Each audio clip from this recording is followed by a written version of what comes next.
আমাদের স্থানীয় যে মানবাধিকার সংগঠনগুলো আছে সেগুলো কথা ওনারা মানবেন না। ওনারা মানবেন হলো আন্তর্জাতিক যে মানবাধিকার সংস্থাগুলো আছে, যেমন হিউম্যান রাইটস ওয়াচ অথবা অ্যামনেস্টি ইন্টারন্যাশনাল, তাদের কথাটা ওনারা মানতে চাইবেন। ভাই, আল্লাহর কি রহমত, এই কথাটা বলবে এই কারণে, আল্লাহর কি রহমত, উনি এই কথাগুলি বলেছেন বুধবার দিন। বৃহস্পতিবার পরের দিন, মানে আজকেই হিউম্যান রাইটস ওয়াচ একটা রিপোর্ট প্রকাশ করেছে। হিউম্যান রাইটস ওয়াচ হলো যে আপনার নিউ ইয়র্ক ভিত্তিক একটা প্রতিষ্ঠান, যুক্তরাষ্ট্রের নিউ ইয়র্ক ভিত্তিক একটা মানবাধিকার সংস্থা, এই হিউম্যান রাইটস ওয়াচ। এই প্রতিষ্ঠানের নাম আমরা মোটামুটি জানি এই কারণে যে আওয়ামী লীগ আমলে এরা কিছুদিন পর পর, মানে এক নির্দিষ্ট সময় পর পর তারা দেশের মানবাধিকার পরিস্থিতি নিয়ে সারা দুনিয়াটা নিয়ে করতো। বাংলাদেশের মানবাধিকার পরিস্থিতি নিয়েও তারা নানা রকম রিপোর্ট প্রকাশ করত, এবং ওই রিপোর্ট প্রকাশিত হওয়ার পর অবধারিতভাবে এই হাসান মাহমুদ অথবা আপনার এই ওবায়দুল কাদের এবং হাসিনা সরকারের মন্ত্রীরা ধুয়ে ফেলাইতো যে এইগুলি বিএনপি জামাতের টাকা খাইয়া করছে, এগুলি বলতো হিউম্যান রাইটস ওয়াচকে, মানে তাদের পছন্দ হতো না। আমাদের গতকালকে শফিকুল আলম সাহেব বলছেন যে এদের দ্বারা, এরা যদি বলে তাহলে তারা মোটামুটি মানবেন। আচ্ছা, হিউম্যান রাইটস ওয়াচ আজকে যে রিপোর্টটা প্রকাশ করেছে সেখানে তারা কি বলেছে শুনেন। তারা বলেছে যে নতুন করে এই গভর্নমেন্ট যে একটা সন্ত্রাস বিরোধী আইন করেছে 2025 সালে, এটা আগের আইনটাকে সংশোধন করেছে, সেটার মাধ্যমে তারা কি কি করতে বলছে শুনেন কি বলছে। তারা বলেছে যে সংশোধিত সন্ত্রাস বিরোধী কঠোর আইন ব্যবহার করে নতুন কর্তৃপক্ষ 2025 সালের 12 মে অন্তর্বর্তী সরকার সরকার আওয়ামী লীগকে সাময়িকভাবে নিষিদ্ধ, মানে কার্যক্রম নিষিদ্ধ করে। দলটির সমর্থনে যে কোনো সভা, প্রকাশনা ও অনলাইনে দেওয়া বক্তব্য এই নিষেধাজ্ঞার অন্তর্ভুক্ত। আওয়ামী লীগ নেতৃবৃন্দ শান্তিপূর্ণ অধিকার কর্মীদের গ্রেপ্তারে আইনটি ব্যবহার করা হচ্ছে, মানে এখনো হচ্ছে। তারপর নতুন যে আইনটা করেছে সন্ত্রাস বিরোধী আইন, এই আইনের মাধ্যমে এই আইনটাকে ব্যবহার করে এখন আওয়ামী লীগের নেতৃবৃন্দকেও গ্রেপ্তার করা হচ্ছে এবং শান্তিপূর্ণ অধিকার কর্মীদেরকেও গ্রেপ্তার করা হচ্ছে। এবং এই হিউম্যান রাইটস ওয়াচের যে এশিয়া অঞ্চলের যিনি উপপরিচালক আছেন মীনাক্ষী গাঙ্গুলি, উনি তখনও কিন্তু আগের আমলেও কিন্তু অনেক কথা বলতেন হাসিনা সরকারের বিরুদ্ধে। উনি এবার কি বলছেন শুনেন।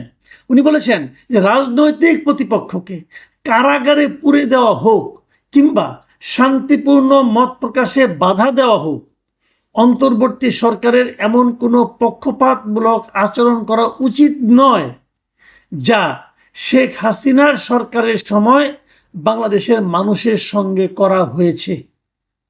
মানে আগের সরকার যা যা করছে সেই কাজগুলো এই সরকার করছে বলে উনি মনে করছেন। উনি বলছেন এগুলি করা আপনাদের উচিত না, কারণ করলে পরে তাকে আপনাদের সরকারকে ওই সরকারের চেয়ে অন্যরকম ভাববে কিভাবে। হিউম্যান রাইটস ওয়াচে যে বিজ্ঞপ্তিটা দেওয়া হয়েছে সেখানে আরও বলা হয়েছে যে অন্তর্বর্তী সরকারের অধীনে হাজারো মানুষকে গ্রেপ্তার করা হয়েছে, যাদের অনেকের বিরুদ্ধেই শুধু সন্দেহের ভিত্তিতে হত্যার অভিযোগ আনা হয়েছে। অসংখ্য ব্যক্তিকে সন্ত্রাস বিরোধী আইনে আটক রাখা হয়েছে। আটক ব্যক্তিদের মধ্যে বেশ কয়েকজন অভিযোগ করেছেন চিকিৎসা সেবা থেকে বঞ্চিত করা সহ পুলিশ হেফাজতে তাদের সঙ্গে অনেক দুর্ব্যবহার করা হয়েছে। এ ধরনের অভিযোগ শেখ হাসিনার শাসন আমলের কথাই মনে করিয়ে দিচ্ছে। তার মানে হিউম্যান রাইটস ওয়াচের বিবেচনায় ডক্টর ইউনূসের সরকার আর আগের শেখ হাসিনার সরকারের মধ্যে তারা তেমন কোনো পার্থক্য পাচ্ছে না এই মানবাধিকার প্রসঙ্গে। কি বুঝবেন আপনারা তাহলে এখন? এবং ওনারা একটা ঘটনার উল্লেখ করেছেন, আপনাদের মনে আছে গত 28শে আগস্ট মঞ্চ 71 নামে একটা সংগঠনের একটা আলোচনা সভা, গোল টেবিল বৈঠক থেকে কিভাবে ঢাকা ইউনিভার্সিটির প্রফেসর হাফিজুর রহমান কার্জনকে, সাংবাদিক মঞ্জুর আলম পান্নাকে ধরে নিয়ে যাওয়া হয়েছিল। তারা সেখানে মানে আলোচনায় অংশ নিতে গিয়েছিল। পান্না তো একটা শব্দ উচ্চারণ করে না, সে আলোচনায় অংশও নিতে পারে নাই, সেখানে বসেছিল। ওনাদেরকে ধরে নিয়ে গেছে এই সরকারি পুলিশ। প্রথম বলেছিল যে তাদের নেওয়া হচ্ছে নিরাপত্তার জন্য, পরে তাদেরকে গ্রেপ্তার করেছে এই আইনের অধীনে, এই সন্ত্রাস বিরোধী আইনের অধীনে। এই বিষয়টাও কিন্তু এই হিউম্যান রাইটস ওয়াচের এই রিপোর্টে দেওয়া হয়েছে। এখন আপনি তাহলে ওনাদের যে বক্তব্যটা, এই বক্তব্যটা সম্পর্কে শফিকুল আলম সাহেব কি বলবেন এবার? উনি তো চেয়েছিলেন এদের বক্তব্য, এবং তারা তো আরো বেশি বলছে। তারা বলছে তারা হাসিনা সরকারের সঙ্গে এই সরকারের কোনোই পার্থক্য দেখছে না মানবাধিকার প্রসঙ্গে। তাহলে কেমনে হলো? এবং এই হিউম্যান রাইটসের ওয়াচে এটাতে ওনারা আরো একটা কথা, গুরুত্বপূর্ণ একটা কথা বলেছেন। শুনুন কি বলেছেন। ওনারা বলেছেন সরকার রক্ষণশীল মুসলিমদের স্বার্থ সংশ্লিষ্ট গোষ্ঠীগুলিকেও নিয়ন্ত্রণ করতে ব্যর্থ হয়েছে। গোষ্ঠীগুলো তাদের দাবি আদায় করতে গিয়ে সহিংসতায় জড়িয়ে পড়েছে। মানে যে যে গ্রুপগুলো আছে যা নাকি রক্ষণশীল মুসলিমদের স্বার্থ সংশ্লিষ্ট, তাদেরকে সরকার নিয়ন্ত্রণ করতে পারেনি এবং তারা নানা ধরনের সন্ত্রাসী কর্মকাণ্ডে সহিংসতায় জড়িয়ে পড়ছে। এবং হিউম্যান রাইটস ওয়াচের আর দুটো কথা বলবো আমি মাত্র, বেশিক্ষণ সময় নেব না আপনাদের। হিউম্যান রাইটস ওয়াচ একজন রাজনৈতিক কর্মীর একটা বক্তব্যকে কোট করেছে তাদের রিপোর্টে।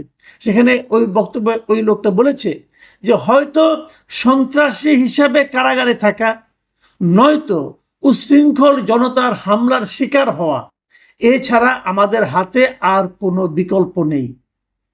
মানে যারা বিরোধী রাজনীতিকে সাপোর্ট করেন, তাই হয় সন্ত্রাস হিসেবে কারাগারে থাকতে হবে অথবা মবের শিকার হয়ে প্রাণ দিতে হবে, এছাড়া এই লোকগুলোর হাতে আর কোনো বিকল্প নাই।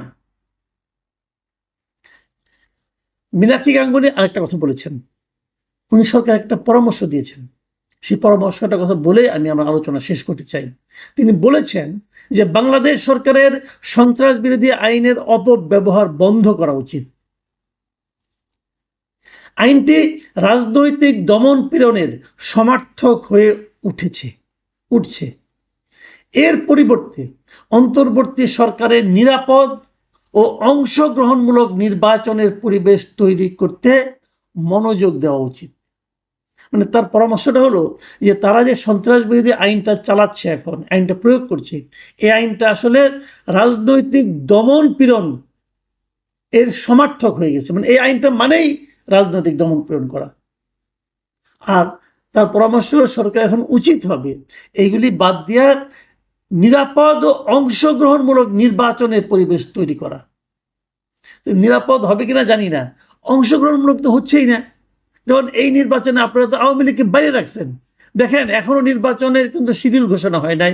নির্বাচনে আওয়ামী লীগ অংশ নিতে পারবে কি পারবে না এটাও নিশ্চিত হয় নাই। কিন্তু যতটুকু যা করছে সরকার এখনই কিন্তু আন্তর্জাতিক মানবাধিকার সংস্থাগুলো মন্তব্য করছে যে এই নির্বাচন অংশগ্রহণমূলক হচ্ছে না। যখন নির্বাচনটা হয়ে যাবে তখন সবাই বলবে ডক্টর ইউনূস আসলে এগুলি কি করছেন, ডক্টর ইউনূস আমাদের দেশের ইমেজকে কোথায় নিয়ে যাচ্ছেন। এবং তারও চেয়ে বড় কথা, উনি ওনার সরকারকে হাসিনা সরকারের সমর্থক করে তুলেছিলেন। তাহলে কি হাসিনা সরকারের সঙ্গে দেশের জনগণ যা করেছে ওনার জন্য কি সেটাই প্রাপ্য হয়ে দাঁড়ালো?